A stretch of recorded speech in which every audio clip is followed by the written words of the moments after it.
Donna O'Donnell, and I'm here at the medieval moat in Lochray. And today we're going to talk about the history of honey. It's a very fascinating history of that wonderful sweet thing that everybody loves. And it goes back centuries and centuries and centuries. There's an 8,000-year-old cave painting in a cave in Spain of a man climbing a ladder to catch the lovely nectar from the bee's nest. And the ancient Egyptians used honey in their embalming. They used the bee's wax to fashion their hairstyles. In ancient Greece, they believed that it gave you immortality. The Celts felt that in heaven the rivers ran with mead. So honey is a very important thing. And in Ireland, honey first came to Ireland with a Welsh monk. And he was a beekeeper in Wales, and he came back to his native land of Wexford, and the bees followed him. Evidently, bees are very loyal. And so they came here, and the people of Ireland began to enjoy honey, but they were very important to monasteries because not only did they use the honey, they used the beeswax for making their candles. And if you can see here, this is a bit of honeycomb, and you can this is the wax on the top. And if you shave it, you can roll it and put a wick in the middle, and you have candles. The monks also used the wax to make tablets, so they could do their writing and practice their writing and practice their scribing. So honey was very significant for so many reasons. The Breton laws had 20 pages on honey. If you had a hive, your neighboring four neighbors were entitled to a portion of the honey, because if your flowers were growing and the bees came and got their nectar to make their honey, they'd go back to your hive, and so your neighbors were entitled to some of that honey. If you were stung by a bee and you could go back to the owner of the hive, you were also entitled to be given some honey. So honey was so significant in so many ways. And today I'm going to talk about two different recipes from medieval times. The first one is for a honey cake. So this honey cake would have been made with 3 ingredients.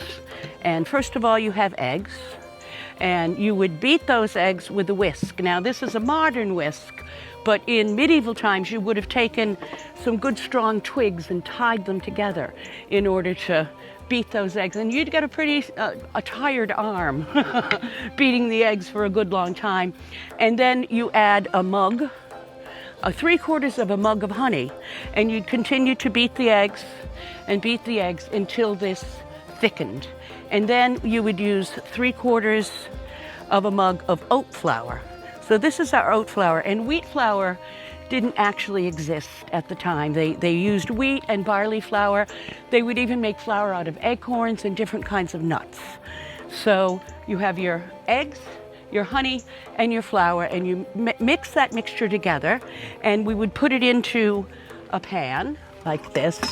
And then the recipe says that you place that on with hot coals. So this is the hearth here, and the hot coals are underneath, and you'd put this cast iron pot, put that on top, and in the recipe it says bake it for the time a candle burns down.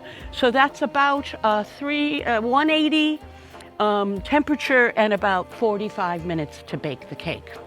So then when the cake's done, it's tasty, but it tells you to then poke the cake all around and pour the honey over it. So it's a very lovely, sweet treat. So I'm gonna it's a coldish day today, so the honey's not moving quite as quickly as it might. So you'd let that honey soak in there, and you'd have a delicious, wonderful treat. Now, the next thing is mead, which is a honey liqueur. And they found 4,000-year-old samples in China of a honey alcohol-based beverage. And we know that it was very popular in Ireland, in the British Isles. And what the earliest recipe says, take 3/4 rainwater, so we'd put the bucket out, get the rainwater in it, and 1/4 honey, and cover it and put it in the sun for 40 days. And then it would turn into a lovely mead. But as time went on and people were doing travel, which they did pilgrimages, the Crusades were also happening. So you might be able to get cloves, wonderful cloves, and bring back some lemons from Spain.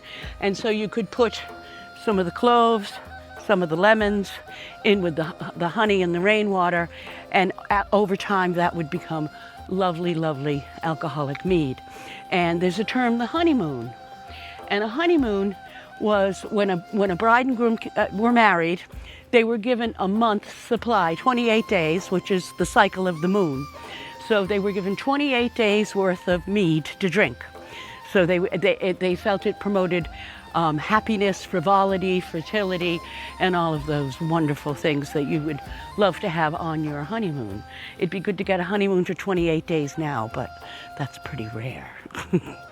So also, a very popular medieval dish is something called stirabout. And this is Pinhead oatmeal. And Pinhead is not as refined as the flakes you get now. And stirabout, you would boil this in milk, and you would then add the honey afterwards. So it's basically your breakfast porridge, but they could eat that any time of the day. And on the medieval table, you would almost always have a bit of honey sitting in front of your plate. And you would take your bread and dip it in the honey. You would take your beef and dip it in the honey. You would take your salmon and dip it in the honey. Everything was dipped in honey. And in fact, honey was very significant to people of the higher echelons. The king and queen of Connacht once had a young chieftain visiting, and the daughter of the tribe was the beekeeper, and she basted a salmon with honey, and it was fed to the young chieftain. So that would have been something that was a very vital part of the society at the time. So you should really try sometime to just take a little bit of bread and dip it in the honey. Who needs biscuits?